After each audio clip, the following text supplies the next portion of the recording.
Hi there, and welcome to another episode of The Collectors. I'm Chad Starbuck, your host, and I think we've got a very exciting show for you today.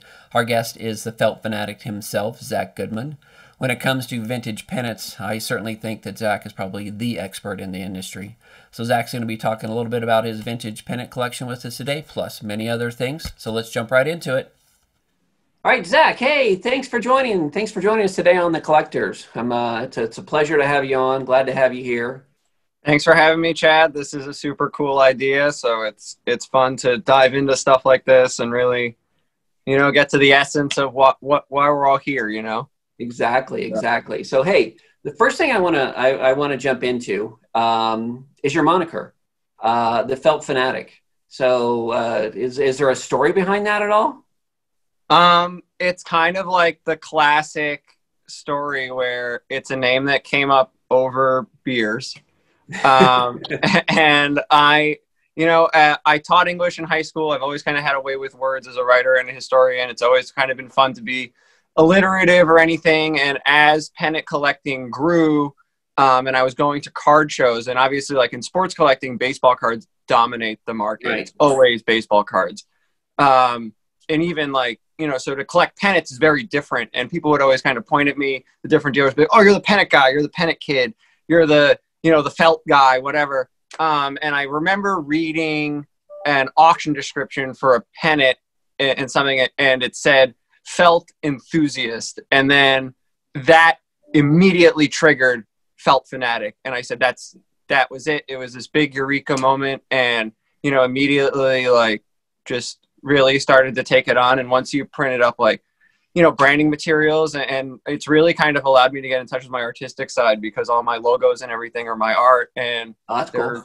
Yeah, it's pretty, and they're all drawn from a defunct logo or something, which is something that's really near and dear to my collecting interest is defunct sports. So yeah, so to adapt defunct logos to say the Felt Fanatic is such a cool, special thing. And then people respond to that, and that has nothing to do with pennant collecting or anything like that. So yeah, so that's where the name came from. It was just from being an expert in pennants and needing a way to separate yourself. And everybody was like pennant guy, banner person, whatever. And Felt Fanatic is just, it's me. So cool. It is the perfect moniker. I really, and people love it. And it's so much fun to have that and have it be yours, No, that is so cool. So where are you hanging at today? I'm in the store. As I am all the time. Yep. I have a brick and mortar retail outlet here in my hometown of Salem, Mass. People come by for public shopping on the weekends. And I also do other live broadcasts from here, appointment shopping, all kinds of stuff like that. It's very much a mecca of all things vintage, sportswear, collecting, etc. So. And that is cool. I mean, the backdrop for the show today is excellent. There's a lot of great stuff there behind you. I want to jump in just a little bit. Obviously, we talked about just the moniker itself, the Felt Fanatic. But what about yourself? I mean, is there something that kind of inspired you to kind of get into this? What's your background when it comes to collecting? So my parents would tell you that I've collected my entire life, basically out of the womb. I've collected as long as I can remember. There really isn't a moment in time where I said, oh, I really like, baseball cards or pennants or sports or anything like that. My parents would say I started saving baseball cards at 2 years old. They would buy me packs from them. So I don't even remember that, obviously. So I've always had a shoebox of baseball cards. I've always had an interest in sports. And I think that comes a lot from my dad.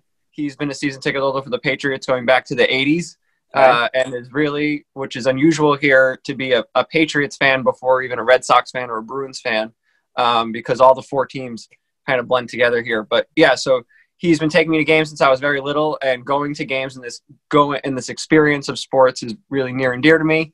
So that's kind of always started it, and this idea of preserving memories and moments that link back to these really, big times that you share with people you love and care about. And it's very personal to me. And it's also very personal to a lot of other collectors that I've come interaction with. So, yeah. So what about just kind of like modern day, when did you really feel that, hey, I can turn this into a business? That started, well, I was teaching public school and I was collecting, and I had already started the Felt Fanatic, and really the Felt Fanatic started when I was just selling extra baseball cards from sets I was building or doubles of pennants that I had collected on eBay, just like anyone else might. And I was making, quite a bit of money, and there was just a time in December when I got my notification from eBay that I needed to pay taxes on my PayPal. I was like, really? And then, I looked at it and I compared it to my teaching salary, and I looked at, it was just math to me. I looked at, well, this is how many hours you put into teaching, and this is how much money you made. And this is how many hours you put into collecting, and this is how much money you made. And it was, it's really started to, make my mind wander. And then by the time I had to stop teaching because I was going full-time into grad school, studying my master's. So that naturally gave me a little bit more time to dedicate to collecting. And it just kind of took off. And by the time I put a couple years behind me, it just became a mission to never go back to teaching or anything like that, and just to commit to the passion. So it probably, if you're going to put like a year on it, I would say maybe 2014 or 2013 started to become apparent that this was a business. So you're kind of similar to me. I think I kind of really started about 2013, 2014 for me, it's still a hobby, but about the same time that I felt, I can make a little money at this. It's pretty cool. Yeah. And I think like everybody kind of has that same cycle where if you start collecting young, you stop collecting in your late teens or your 20s, you go to college, you pursue other interests. And for me, like when I look at the timeline of my life thus far, like that was teaching for me, or like this attempt to like go into working life, I guess. But ultimately, this pulled me back, and this is where, you really belong. So it's interesting how everybody kind of goes through that phase, that late teens, early 20s as a collector. Nobody really does it. And then they get back to it. And it's very intense when they get back to it. Well, tell us a little bit, like, where do you curate the things that you find for your store and for online? That is top secret information. But I will generally say that, I go out every day methodically to all kinds of secondhand stores, to thrift stores. I'm constantly looking at where there are yard sales or anything. Like, it is a genuine full-time job.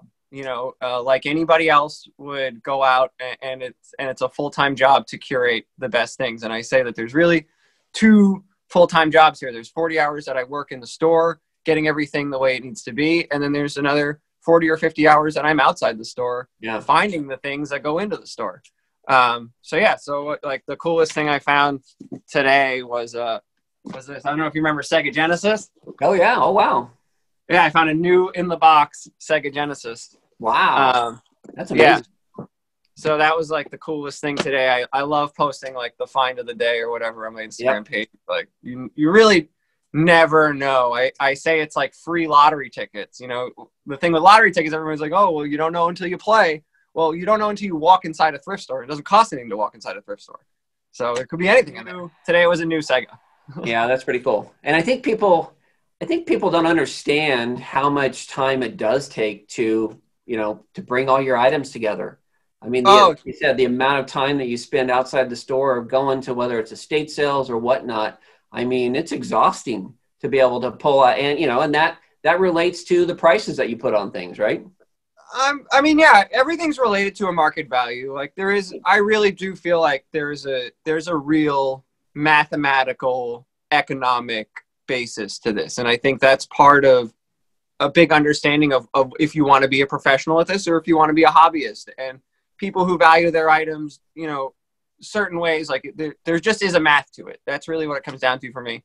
But yeah, the hours and the labor, people need to understand that. And there's just certain items that you cannot find. No matter how hard you look, how bad you want it, you will simply not be able to curate this item a second time around.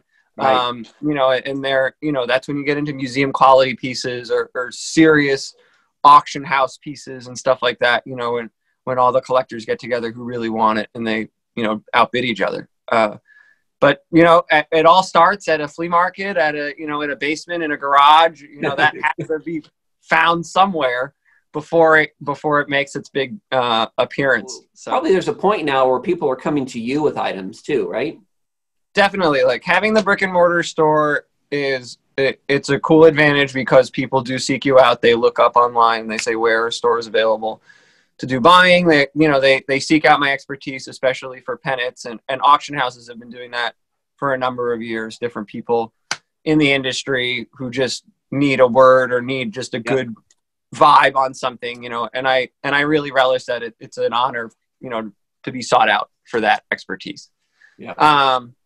But yeah, so it's cool to kind of see what people bring in, and cash outs are part of it. And I always encourage people, like, if you see something in my store that you want to trade for, or, if you're looking for cash, that's always an option. That's a big part of the business, and, how I curate some really nice items. So that's pretty cool. Do you find your items pretty much on the East Coast, or like where have you traveled to be able to pull all your items together?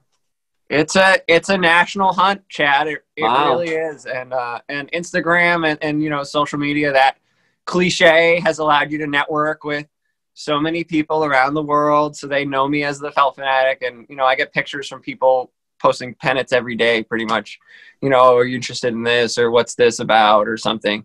So it really is a national search, and I've driven across the country and up and down the East Coast. Most recently, I was in Atlanta. Even amidst the pandemic, taking all the precautions that I need to take. But still, the hunt is on. And if you don't have that ambition, you can get lapped, especially now. This is a very wide open and volatile market, and you have to have a plan, and you have to commit to the plan. Probably, there's a good amount of people that certainly do it that way, but I think most people are probably regionalized with the way that they curate their items. But for you, I mean, and especially on the pennant side, it gives you that ability to look at people all over the United States and probably all over the world. Yeah, I think what's really cool about this industry is that there's no manual. There's no one way to do it. There's plenty of people who do this entirely mobily, and do pop-ups across the country. And I think that's a really cool idea. And if you want to commit to that, you can do it. And there's plenty of people who commit to just selling online. And there's plenty of people who commit to brick and mortar. So, how you do it is really interesting. And I love hearing other people's stories, and that's another really cool thing about, why you're doing this and why it's so interesting. Because it's just so different across the board. Right. And it essentially comes back to the same thing.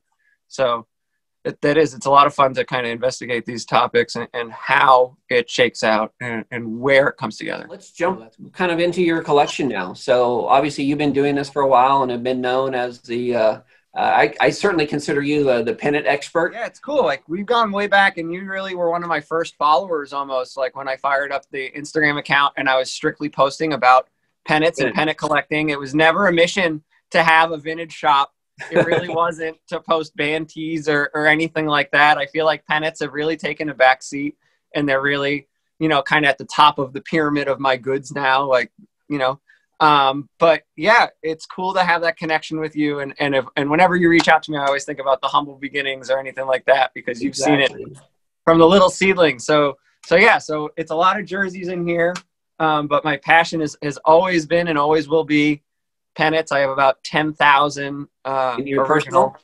Yeah, about 10,000 original felt flags. Wow. Is there one or two that stand out?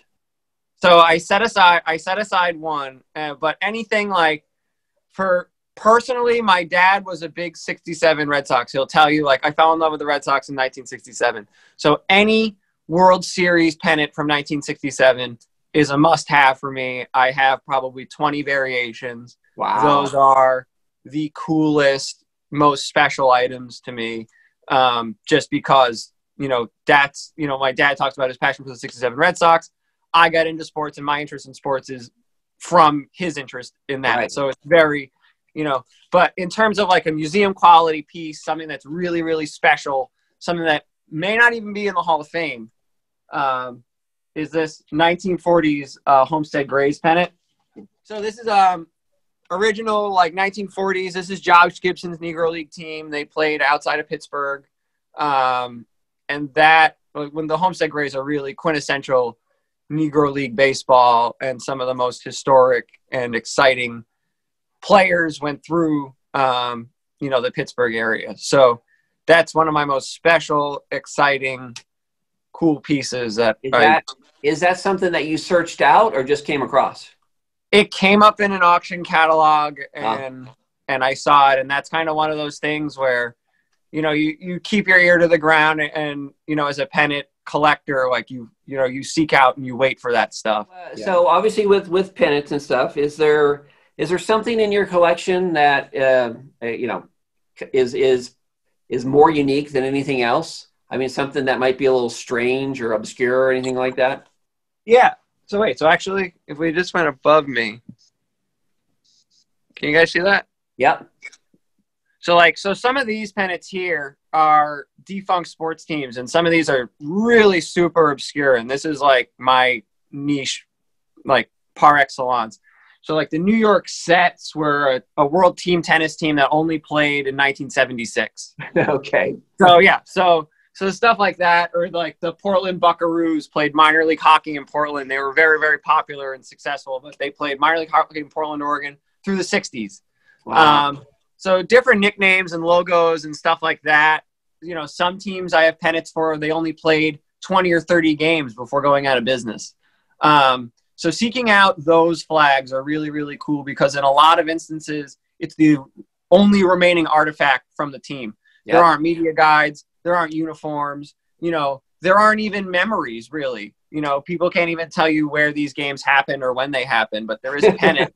So I think some of that stuff is really, really interesting to me, and it's cool to be the steward of those items. Yeah, those are really cool. I think some of those things that, that potentially nobody else has, right? Exactly. That are obscure or anything like that. I always kind of like to ask this question of like, what was your biggest score? Like, what did you find something that, you came across and were just like going, I can't believe I found this. And maybe later you found out that it might be worth, hundreds or maybe even thousands of dollars. Something that will always stick in my mind was like this time this guy on the app Let Go was moving or something. He was in Boston and he says he had like just bins of baseball cards posted in pictures and just really unorganized, and it just had $100 on it, and it looked like the card holders were worth more than $100. So I messaged him about it, and he says, I was like, can you wait till Tuesday? I had something going on for the weekend. I can't remember what it was. He's like, no, I'm throwing this out. My landlord wants me out by the end of the weekend. Like, you have to come down the weekend. I said, okay. And it ended up being like a $20,000 collection of cards. Wow. $100. Like, it was really, really crazy stuff. But more recently, like when you talk about like going in and out of thrift stores all the time and trying to find like just cool stuff or like holy grail type stuff. This is something I'm very proud to have found in a thrift store and paid $2 for. It's an original 1992 Nirvana tee. And in the world of Bantees and band art in general, Nirvana really stands alone because all of the art that Nirvana created was created by Kurt Cobain himself. Yep. So it's like, so very rare, very rarely when you look at like rock bands, does the frontman for the rock band draw the album art and plan the set list and, plan the musical arrangements. Like, it really all went through Kurt. So when you're wearing an original Nirvana tee, you're wearing his art. Yeah. Which is really, really cool. And that's what I think sets Nirvana tees apart from any other contemporary album art or anything, is that it really goes through him. And when you kind of put that on the scale, that's pretty grand. I think certainly, I think Bantees are one thing that I've seen myself are just very hot items right now. And obviously, it's really tough to find the originals. You see a lot of reproductions, right? They're making those things now again, but you've got to be really careful, right? Just like any art piece or anything like that, like, down to the collar or stitching or tagging or even like, how the serography is arranged. Like, they're very particular things that could tip you off about a counterfeit. And that's another important part of having a brick and mortar store or having an expertise, is that people can look, touch, feel, and really be sure about the item they're buying. You can never be sure about something till you have it in hand. So to find something like that in a thrift store, super exciting and cool, and kind of like, one of once in a lifetime opportunity thing. So obviously at your brick and mortar store, I see behind you, tons of jerseys, jackets, and things like that.